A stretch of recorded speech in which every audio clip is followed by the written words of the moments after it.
This is where Russia begins. It's startling to see the steady flow of military vehicles, that probably an ambulance, and armour just passing through the Russian border point here. That is the border post that clearly got heavily hit when Ukraine moved in hard over a week ago. Russia's borders here completely undefended. It's also remarkable the freedom with which the Ukrainian military are moving around here. They simply aren't afraid of the drones that have hampered their every move for the past months. That says the border service of the FSB, the Russian security services of Russia. There's a bullet hole above the rules and bullet holes in the rules themselves.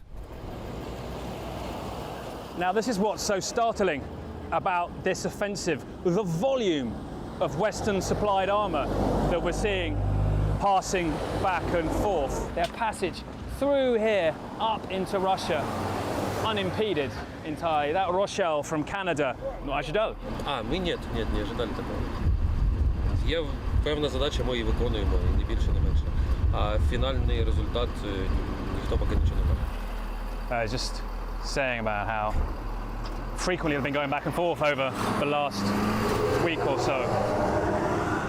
And you get a real sense of the euphoria, but ultimately too the enduring question is, what is all this for?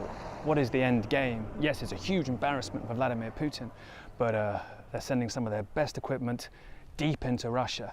And I'm sure in the back of the minds of these troops is the question of what ultimately are we going to achieve? And we still don't know the answer to that. All around us, the signs of the intense fight that's been raging inside here. It's very surreal to be inside Russia again, with Ukrainian forces leading the way. Well, not even the statue of Lenin is unscathed here. This Ukrainian assault, so persistent, and Russia, despite its sense of history, its sort of past as being so impregnable, completely unable to push the Ukrainians out here. The sound of small arms fire we can still hear, so clearly there is a bid for the Russians to push back, but it simply isn't working, and the humiliation for Putin endures.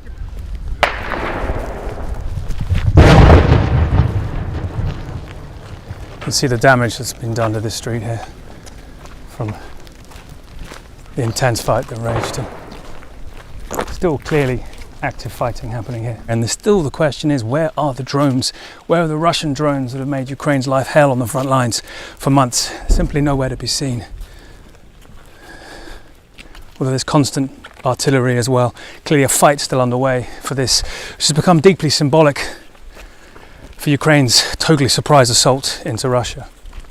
Deep inside Russia, annihilating a key supply bridge in Russia's Kursk region. You see the blast there. Russia says Ukraine likely used US-made HIMARS rockets in this attack, potentially the first time such rockets have been used to hit inside the Kursk region. Let's discuss now with retired U.S. Army Lieutenant General Mark Hertling. Always good to have you on, sir. Thanks for joining. Great to be with you, Jim. Great afternoon for you.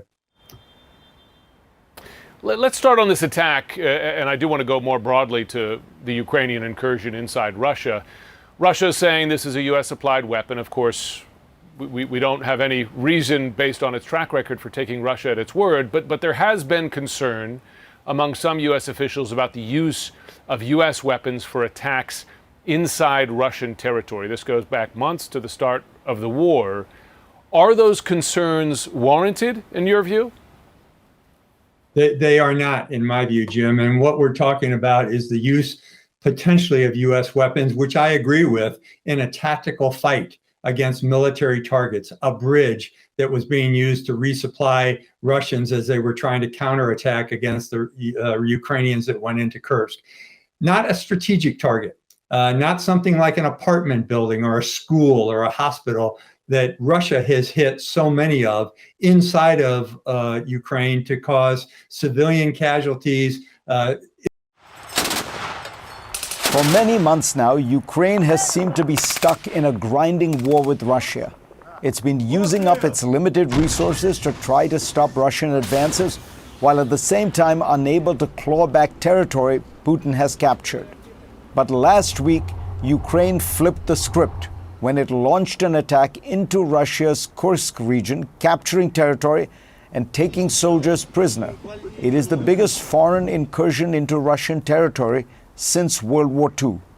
Joining me to talk about it is Andrei Zagorodnyuk. He served as Ukraine's defense minister and is now chairman of the Center for Defense Strategies, a think tank in Kyiv. Andrei, welcome. Tell me, what is Ukraine's strategy in doing what it has just done?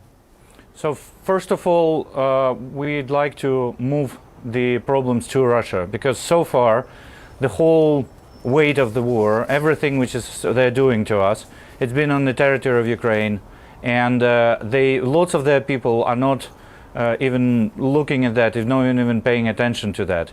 And Russia is feeling comfortable because essentially whatever they lose on our territory. Whatever they gain, and they popularize it, and they're telling this about this to the whole world. So we're bringing the war to that country in order for them to start diverting the troops from Ukraine and actually taking care about their territory rather than trying to grab ours. Ukraine does not need Russia territory forever. We don't have any kind of appetite to grab somebody else's land. What we need to do is we need to make sure that they fail at occupying ours.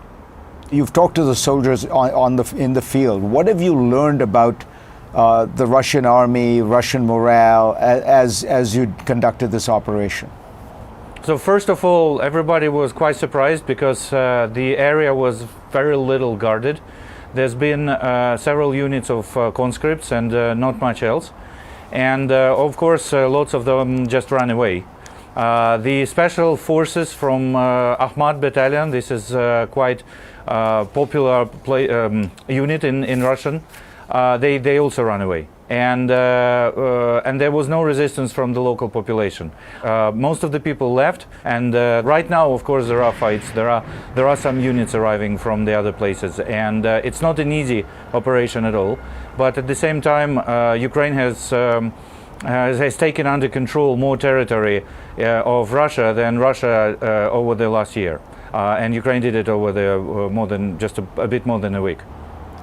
Somebody from the office of the president said that Ukraine is doing this in order to strengthen its hand at the negotiating table. He repeated the point you made: Ukraine has no ambition to acquire Russian territory.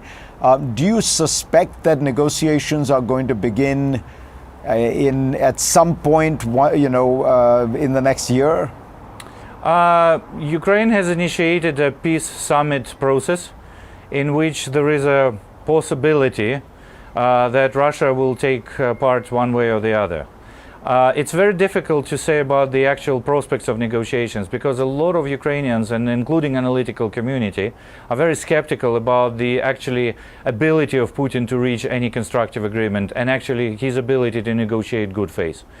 He has done enormous amount of war crimes, and apparently those war crimes showing that he is all in and he's not thinking about the getting things back to the normal. And that's why it's very difficult to imagine the zone of possible agreement between Ukraine and Russia in this situation.